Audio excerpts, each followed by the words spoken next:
যুক্তরাজ্যের ওয়েস্ট মিডল্যান্ডসের বার্মিংহামের পার্শ্ববর্তী স্যান্ডওয়েল কাউন্সিলের ইতিহাসে প্রথম মুসলিম নারী মেয়র হিসেবে নির্বাচিত হয়েছেন ব্রিটিশ বাংলাদেশি সৈয়দা আমেনা খাতুন এমবি। এমন নিয়োগে উদ্বেলিত ব্রিটিশ বাংলাদেশিরা। ব্রিটেনে বাঙালি কমিউনিটির সাফল্যের মুকুটে যুক্ত হলো আরও একটি সাফল্যের পালক। ব্রিটেনের মূলধারার রাজনীতিতে বাংলাদেশি কাউন্সিলর এমপি সহ অনেক প্রাপ্তি থাকলেও স্যান্ডওয়েল কাউন্সিলে মুসলিম নারী এবং বাংলাদেশি বংশোদ্ভূত হিসেবে ব্রিটেনের প্রধান বিরোধী দল লেবার পার্টি থেকে টানা 6 বারের কাউন্সিলর সৈয়দা আমেনা খাতুনই প্রথম মেয়র হওয়ার গৌরব অর্জন করেন।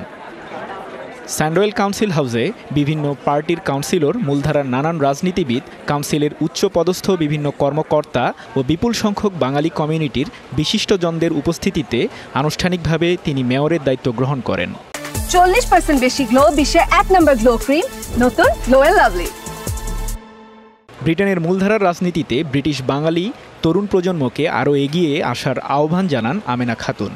অনেক খুশি হয়েছি, অনেক ধন্যবাদ যে আমরা যে কমিউনিটি আমরা যত সাপোর্ট দিচ্ছেন, সাপোর্টের দ্বারা আমি এখানে আজকে আইসি। I am the first female Muslim, first Bangladeshi female mayor in Sandwell. যুক্তরাজ্যে মূলধারার রাজনীতিতে দিন দিন বাঙালিদের অবস্থান সুদৃঢ় হলেও নারীর সম্পৃক্ততা তুলনামূলক অনেকটাই কম।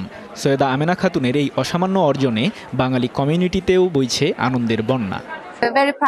আমরা আজ আমাদের মায়ের প্রতি খুবই গর্বিত। একজন বাংলাদেশি নারী হিসেবে তিনি প্রথম স্যান্ডওয়েলে মেয়র হলেন। তিনি অত্যন্ত অনুপ্রেরণামূলক। তিনি একজন যোগ্য ব্যক্তি। কয়েক দশক থেকে তিনি বাংলাদেশি সম্প্রদায়ের জন্য কাজ করছেন। তিনি আমাদেরকে সেবা প্রদানে প্রতিশ্রুতিবদ্ধ, তাই তাকে অভিনন্দন জানাচ্ছি।